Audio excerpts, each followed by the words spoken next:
अस्सलामु अलैकुम वरहमतुल्लाहि वबरकातुहू।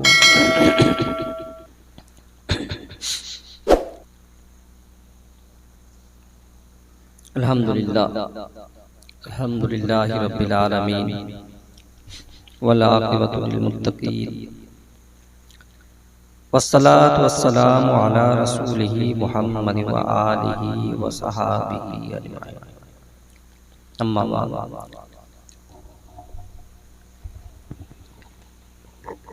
फ़अऊज़ु बिल्लाहि मिनश शैतानिर रजीम। बिस्मिल्लाहिर रहमानिर रहीम। कुल इन कुंतुम तुहिब्बुनल्लाह फत्तबिऊनी युहिब्बुकुमुल्लाह। सदक़ल्लाहु। मोहतरम हज़रात, मैं खुतबे के बाद मैंने कुरान पाक से आयत पाक की तिलावत की है। उसका तर्जमा और कुछ बोलने से पहले आइए हम और आप मिलकर दोनों जहां के आका हुज़ूर ताजदार मदीना जनाबे अहमद मुज्तबा मोहम्मद मुस्तफ़ा सल्लल्लाहु अलैहि वसल्लम की बारगाह में दरूद पाक पढ़े अल्लाहुम्मा सल्ली अला सय्यदना शफ़ीअना मौलाना मुहम्मद व आलिहि व सहाबिहि बारिक वसल्लिम सल्लु अलैहि वसल्लम अलैहि या रसूलल्लाह या हबीबल्लाह सल्लल्लाहु अलैहि वसल्लम। अच्छा सुनिए, तब से मैं बैठे बैठे आप लोगों को देख रहा था, चेहरे को सबको देख रहा था क्या हालत में है। अक्सर लोगों की आंखों में नींद है, तो मैं ये अगर समझूं अगर नींद के हालात में अगर सुनेंगे तो कुछ समझ में नहीं बात आएगी नहीं। और अक्सर मुझको आखिरी वक्त में लाया जाता है, चाहे 2:30 बजे हो, चाहे 3 बजे हो, चाहे 3:30 बजे हो। ये आखिरी वक्त है, शायद 1 बजने जा रहा है। तो मैं आपसे अगर पूछूं कि अगर सुनने का ख्याल रखेंगे तो कुछ बातें हम आपके सामने रखूंगा, नहीं तो फिर सलातो सलाम पढ़ देंगे। क्योंकि उससे पहले जो खतीब बयान कर रहे थे बहुत जबरदस्ती आपको सुभान अल्लाह बुलवा रहे थे। आप वो जो बात बोल रहे थे असर बहुत कम हो रहा था आप लोगों पर, अभी भी देख रहे हैं। तो क्या करा जाए, सलाम पढ़ दे बताइए। तो खामोश सलाम पढ़ने का दे रहे हैं। चलिए तब दुआ कर देते, सलाम पढ़ देते हैं ना, है ना। मेरा कहने का मतलब अगर सुनने ठीक से सुनेंगे तब हम बोलेंगे। नारे का जवाब दीजिएगा सही से, अगर सुनिएगा तो नारे का जवाब सही से दीजिएगा। नारा लगा रहे, नारा तकबीर, नारा रिसालत, नारा रिसालत, खान का बुखारी दूल्हा, बुखारी दूल्हा, नारा तकबीर, नारा रिसालत। माशाल्लाह, ठीक है। तो थोड़ी देर आपके सामने बात रख लेता हूँ। और एक मशवरा मैं दूंगा अहले स्टेज को, खास करके इमाम साहब को। प्रोग्राम देखिए, लोग काम करने वाले लोग हैं। 12 बजे तक ही प्रोग्राम को रखिएगा, तब जाके सब बातें सब पहुंच जाएगी, सब सुन लेंगे। 12 बजे तक सलाम दुआ हो जानी चाहिए, ये तब प्रोग्राम सही होगा। जो प्रोग्राम जो 3 लाख 2 लाख 4 लाख 5 लाख होता है वो 3 बजे 4 बजे तक चले, वो अलग बात है। बहुत बड़े पैमाने में प्रोग्राम होता है। लेकिन जो मुख्तसर प्रोग्राम होता है ना, 12 बजे तक काफी है। ये एक मुकर्री रख लीजिए, गाँव है ना, बड़ा एक मुकर्री रख लीजिए। जो बाहर से होंगे वो बोल देंगे घंटा, हम लोग हैं, हम लोग थोड़ा बहुत बोल देंगे। तो 12 बजे तक शायद लोग अपने नातिया पाक सुना देंगे, नात शरीफ सुना देंगे। तो 12 बजे तक प्रोग्राम अगर सलाम तक दुआ तक 12 बजे तक हो जाए ना, तो लोग क्या होगा, काम भी कर पाएंगे, सुबह उठकर फजर की नमाज भी अदा कर पाएंगे। सबसे बड़ी अहम बात होती है फजर की नमाज। अक्सर लोग सोने के बाद फजर की नमाज को छोड़ देते हैं। ये तो कहाँ का ये इंसाफ है। एक सुन्नत को अदा करने के लिए फर्ज को अदा कर, फर्ज को छोड़ दे रहे हैं। ये नेकी का काम है, महफिल सजाना, जलसा मनाना नेकी का काम है। लेकिन नेकी के लिए अगर फर्ज छोड़ दे तब तो ये तो सब बेकार गया। तो मैं चाहूंगा कि फजर की नमाज भी अदा हो, और जब तक आप सच्चे नबी के गुलाम होंगे, सच्ची मोहब्बत आपकी होगी, वरना नहीं। अल्लाह का फजल और करम है। नमाज अहम इबादत है, इसको छोड़नी नहीं चाहिए।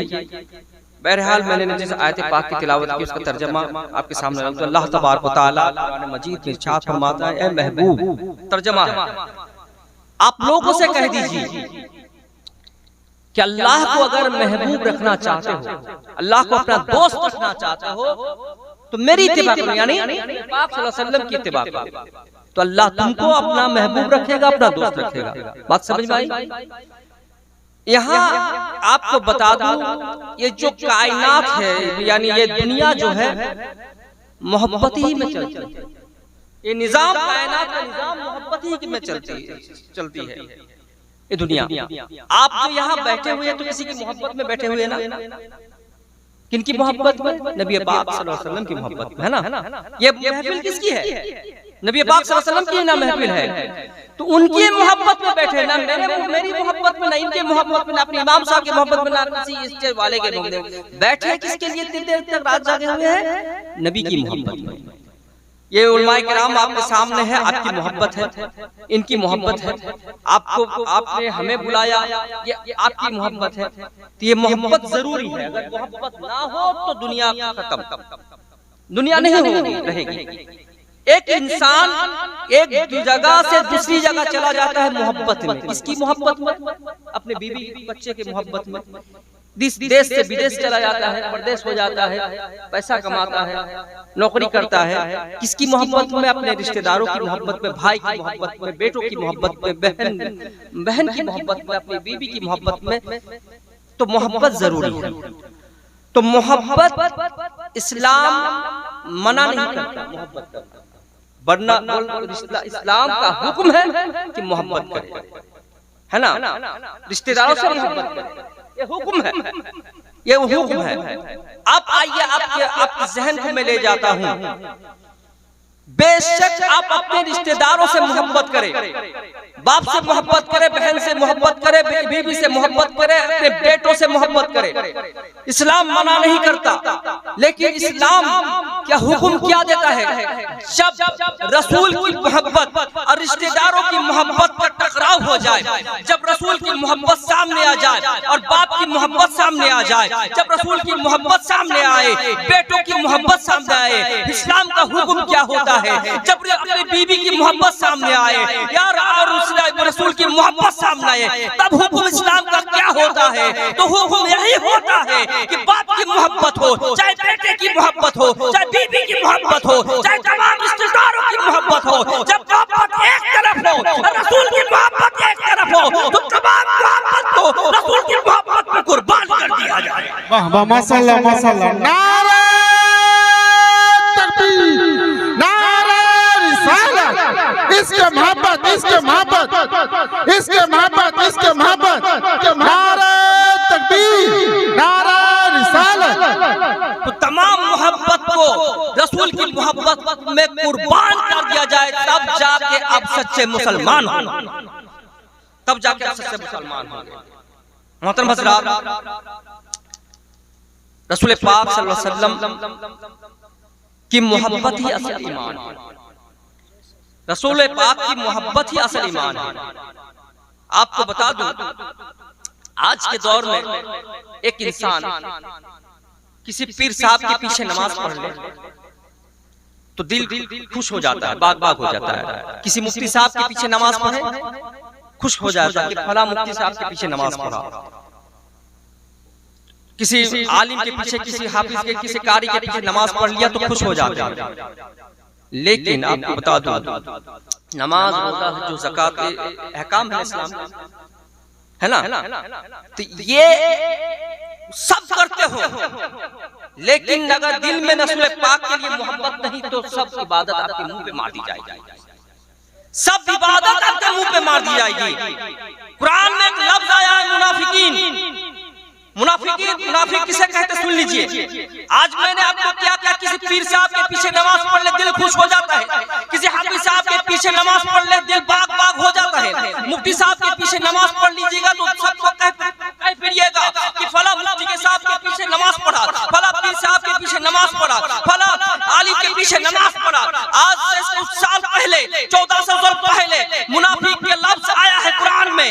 वो मुनाफिक किसे कहते हैं? पढ़ते पीछे किसके, ऐसे वैसे इमाम के लिए पीछे नहीं, बल्कि इमामुल अंबिया रसूल पाक के पीछे नमाज पढ़ा करते थे, मस्जिद में, मस्जिद नबवी में नमाज पढ़ा करते थे। लेकिन फिर भी कुरान कहता है महबूब ये मोमिन नहीं है। वजह क्या है? वजह यही है, पीछे पढ़ते तो रसूल पाक के नमाज, लेकिन नमाज पढ़ते थे रसूल पाक के पीछे, साथ साथ चलते थे, रसूल पाक के साथ साथ रहते थे, लेकिन ये लोग मोमिन नहीं। वजह यही है, रहते थे साथ में, पीछे उनकी दुश्मनी करते थे, पीछे उनके खिलाफ बातें करते थे, पीछे उनके बारे में ये सरसज रसाते थे। तो कहा जाता है जो नबी के खिलाफ बात हो वो मोमिन हो नहीं सकता। तो इसीलिए तो कहा जाता है कि तमाम इबादत करे दिल में मोहब्बत रसूल लेकर, वही इबादत अल्लाह की बारगाह में कबूल होगी जिसके दिल में मोहब्बत रसूल होगी, जिसके दिल में मोहब्बत रसूल होगी। वरना सब इबादत आपके बेकार। बाल बराबर भी, सर के बाल बराबर भी अगर एक लफ्ज भी अगर उनके खिलाफ आप बात कर लिए, उनकी तौहीन कर दिए, सर के बाल जो रसूल पाक सल्लल्लाहु अलैहि वसल्लम के भी बाल की तौहीन अगर आप कर देंगे तो साथ साथ इस्लाम से खारिज हो जाएंगे। उनकी जात तो दूर की बात है, सर मुबारक से लेकर पैर के नाखून मुबारक तक मेरे नबी की शान में गुस्ताखी नहीं चलेगी।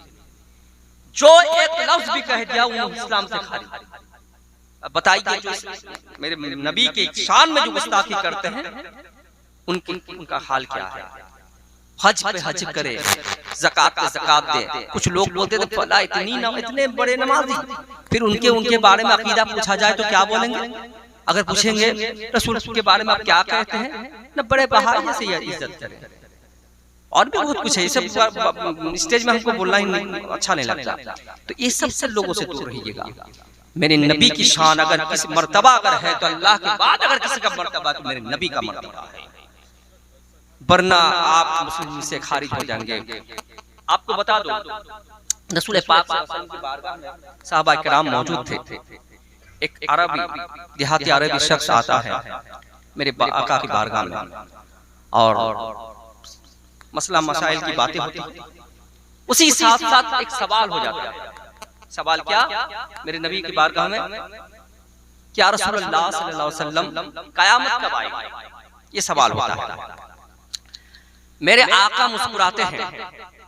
कयामत के बारे में कोई अगर पूछे तो कयामत क्या है आलिम उलमा ही जानते हैं, अगर आप लोग पढ़े हैं तो आप भी जाने होंगे जो वो दिन क्या है। बहुत ही भयानक दिन है वो, है ना।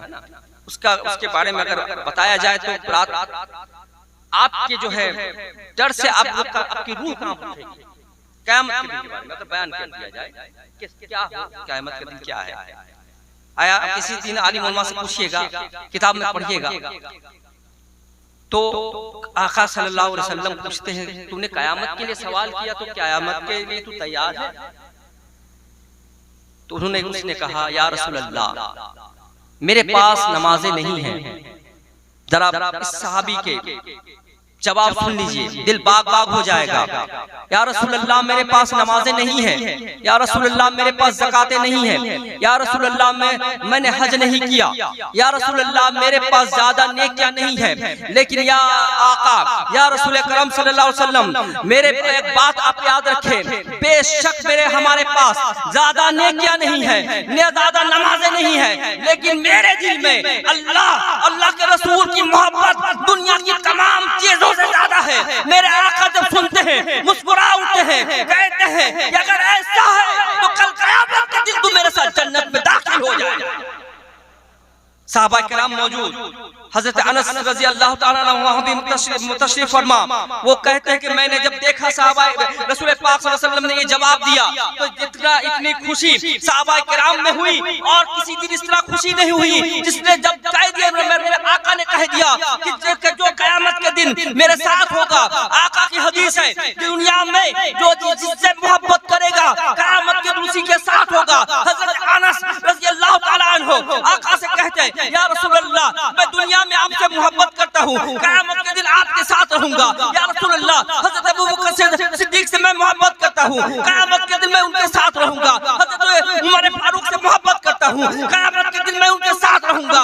या रसूल अल्लाह आपके जैसे हमारे अमाल नहीं, अबू बकर के सिद्दीक के जैसे हमारे अमाल नहीं, उमर फारूक के जैसे हमारे अमाल नहीं, लेकिन आपने कह दिया दुनिया में जिससे जो मोहब्बत करेगा क़यामत के दिन उसी के साथ होगा। या रसूल अल्लाह, हमारी खुशकिस्मती है दुनिया में हम आपसे मोहब्बत करते हैं, क़यामत के दिन आपके साथ जन्नत में दाखिल हो जाओ। नारे तकबीर, नारे रिसालत, हजरत सैयद मोहम्मद सैफुल हुसैन बुखारी, हजरत सैयद मोहम्मद सैफुल हुसैन बुखारी, नारे तकबीर, नारे रिसालत।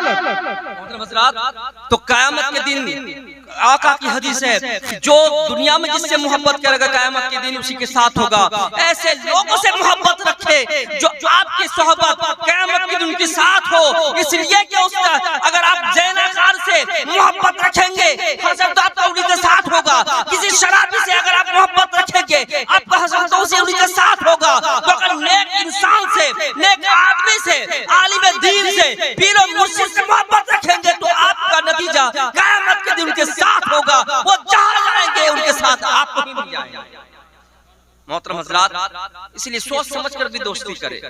शराबी, जुआरी, ज़िनाकार, इन लोगों से दूर रहिएगा, क्योंकि आप उनके सोहबत में आप भी वही सोहबत इख्तियार करेंगे। और कहा कि हदीस की शरीफ की ये बात है, ये हम अपने घर से नहीं बोल रहा हूँ, रसूल पाक सल्लल्लाहु अलैहि वसल्लम की हदीस पाक है।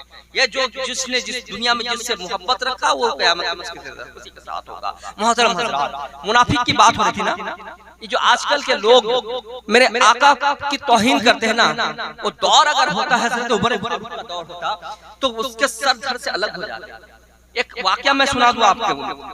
वाकया क्या है जानते हैं? एक यहूदी और मुसलमान के साथ ये जो भी बात जंग छिड़ गई। जंग क्या? जमीन के लेकर। तो यहूदी उस जमीन का मालिक था, हक पे था जमीन के मामले में। तो मुसलमान जो नाम का मुसलमान था, कलमा तो पढ़ता था लेकिन मुनाफिक था, तो वो उसने कहा कि जमीन मेरी है, हमको जो दे दो। तो यहूदी कहता कि जमीन मेरी है। इसी बात आजकल जैसा बात होती है, झगड़ा होता है। तो यहूदी कहता चलो तुम्हारे नबी के पास चलते हैं, मोहम्मद सल्लल्लाहु अलैहि वसल्लम के पास।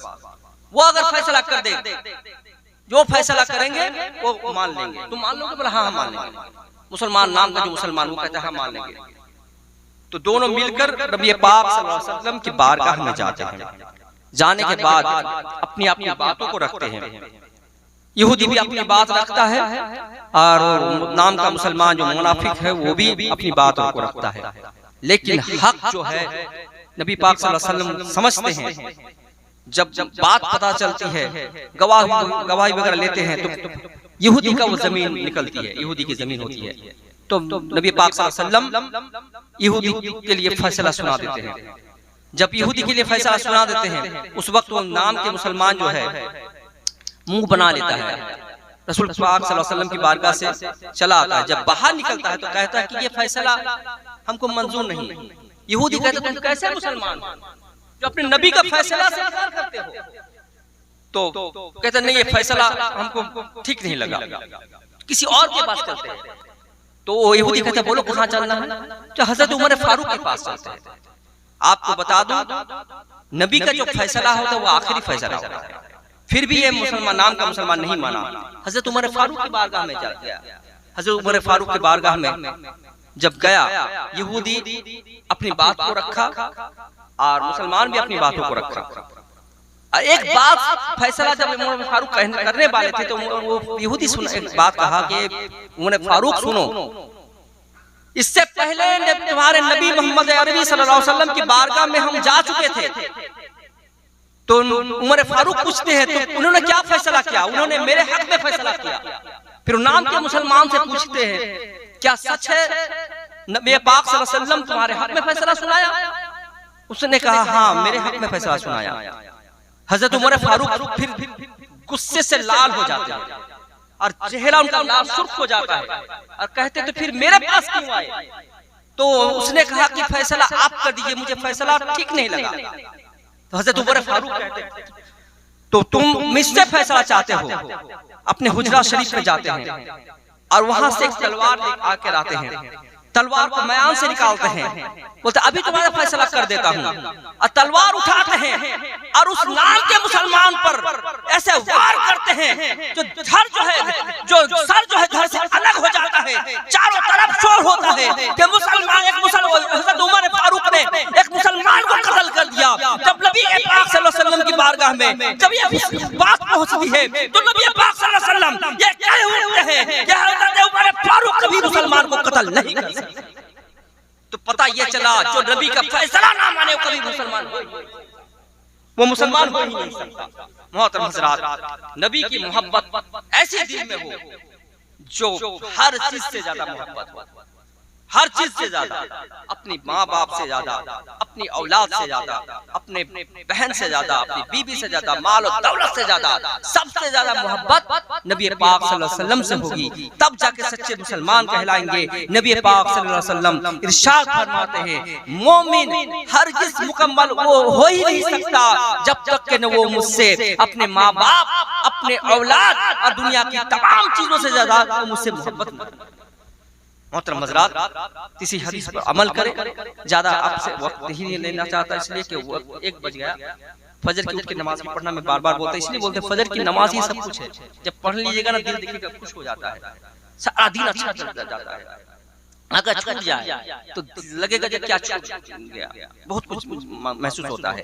अल्लाह का फजल करम है, हम अमल करते हैं, अमल करने की कोशिश करते हैं, दुआ करें ये कयामत तक इस पर अमल करें। मेरे वालिद मोहतरम को मैंने देखा है, 2 साल बाद आपके दरमियान में यहाँ आया। 2 साल पहले तब उस वक्त मेरे वालिद मोहतरम जिंदगी जाहिरी जिंदगी में थे, तो 2 साल बाद मौका मिला है आपके सामने आने का। तो जितने मैं थोड़ी देर बाद आपके सामने रखा, ज्यादा वक्त नहीं लिया। तो इस बात पर अमल करने की कोशिश करें। और नबी की मोहब्बत ईमान है, ये बात को याद रखिएगा। और ईमान जब है तो इबादत, ईमान अगर नहीं तो इबादत नहीं। इसीलिए कहते हैं ईमान को सही सलामत रखने के लिए मोहब्बत रसूल जरूरी है। अल्लाह की बारगाह में दुआ यही करूंगा, अल्लाह तबारक व तआला हमें आपको सबको नबी पाक सल्लल्लाहु अलैहि वसल्लम से सच्ची मोहब्बत करने की तौफीक अता फरमाए, और हम सबों को 5 वक्त नमाज पढ़ने की सबों को तौफीक अता फरमाए। अस्सलामु अलैकुम व रहमतुल्लाहि व बरकातहू।